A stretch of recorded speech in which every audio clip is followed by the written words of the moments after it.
So Punk and Omega won championships in the same week. That's crazy, right? Shout out to old niggas. Look, let them know we still out here doing our thing. Shout out to all the old niggas. But how did you feel about those two victories by by by vets? Overall, pretty good. Um, the age gap conversation is becoming needlessly controversial. You know, I Mhm. try to reiterate as much as possible how times are different than, you know, when our parents and grandparents were tuning in. You know, people in their 40s, they work differently, and because they work differently, they work longer, they have longevity, and some dudes are just timeless and they get it no matter how old or young they are. So, yeah, these guys, both of these dudes were the right winners at the end of the day. I don't know if I'm a fan of him winning the way he did. I don't mind him winning, just the way they set it up. I don't know if I'm a fan of because it was just like he was just complaining about niggas doing the same thing he just did 6 months ago. So, but besides that, I fuck with CM Punk. So him getting it, shout out to him, and he's won both top belts. This is I saw something online that he's like the only person to win both belts in this version and the last version. You know, he had won the spinner belt and whatever the other belt was on the other show. Um, I'm actually shocked that Kenny Omega they pulled the trigger on that, even though I because Will Ospreay going against either one of them is a big match. So I thought they was gonna go ahead run him and MJF back, even though they mess around and do your favorite match. But I mean, I don't know if I'd say it's my favorite. It's just probably like the most important stipulation that the industry could ever have, you know? But like it's up there, you know? I think it's like borderline, like almost every wrestling fan's favorite match. all right, if you say so. but um yeah, Kenny Omega winning. I'm shocked, but I'm happy. I'm glad they letting them get another win before well, I can't even say before he decides to call it quits, but because knowing Kenny Omega, who knows when that man gonna retire. Yeah, I think he got a lot of years ahead of him. But I was not surprised that Kenny won, but I was I was rooting against I was rooting for I wasn't rooting against Kenny.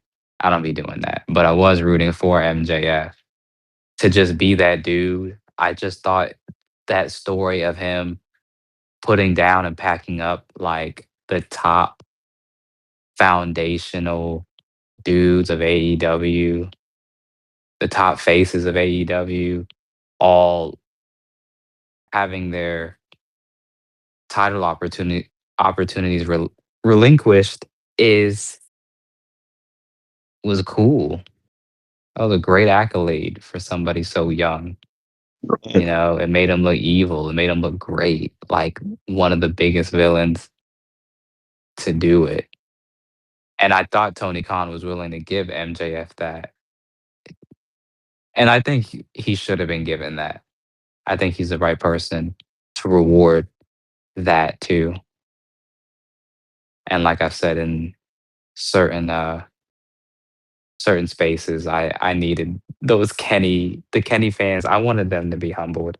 They needed that loss too, in my opinion. You know, if anyone is a fan of sports, like losses are just as important. You learn just as much from losses, sometimes more from defeat. I wanted Kenny fans to lose. Tony Khan ruined summer by not implementing that stipulation further with Kenny. But it's fine, brother Maxwell, he gonna inject some stem cells into his knee, and we Yep. getting the greatest stipulation of all time this summer. We're gonna throw kick that other company to the dust just with just a few stem cells away. Right. Just a couple shots. And so, are we also in agreement that a lot of this booking is the result of counter programming? I can see that. I didn't think of it like that. Yeah, it could be. But I mean, I feel like a lot of decisions are made because of counter booking, honestly. They won't admit it, but I feel like some decisions probably they don't go a certain direction because of the other company. You know what I'm saying? Yeah. But And yeah, I can in see. matters like this, they do like to tell us otherwise, but some things just seem too spontaneous and too impulsive, especially by WWE. They're so Right. impulsive. Yeah, I can definitely see it. And I can't really confirm, but it also seemed pretty blatant that like Darby's initial victory in his hometown Right. was meant to compete with Mania. And I thought they did, and I thought it did manage to do that. But Even yeah, though it counter happened programming is cool. happening in like a squash type match, so interesting. It's a weird direction to go, but I'm not all the way mad at it. I would have liked it more if Darby held it longer. Yeah. Um, he at least, had a longer run than the honorary Uce Sami Zayn. But Facts. I didn't like the doubters on Darby's name. That those the backlash he gets makes me root for him sometimes. And I thought he kind of needed the win, and it wouldn't hurt MJF. He never gets hurt by a loss. I wanted the same for Sami Zayn, even though I'm not a Sami Zayn fan. I don't have him up there like that, but I do like a story, a narrative where a certain underdog is just defying odds longer than Mhm. people expect them to, just exceeding expectations. And even as a heel, Sammy's basically still an underdog. So I wanted him to hold it, you know, and probably work his way into a program between, two other stories that obviously result in the most important stipulation on this planet at SummerSlam. He could have been in that Brock Hovan match if you think about it.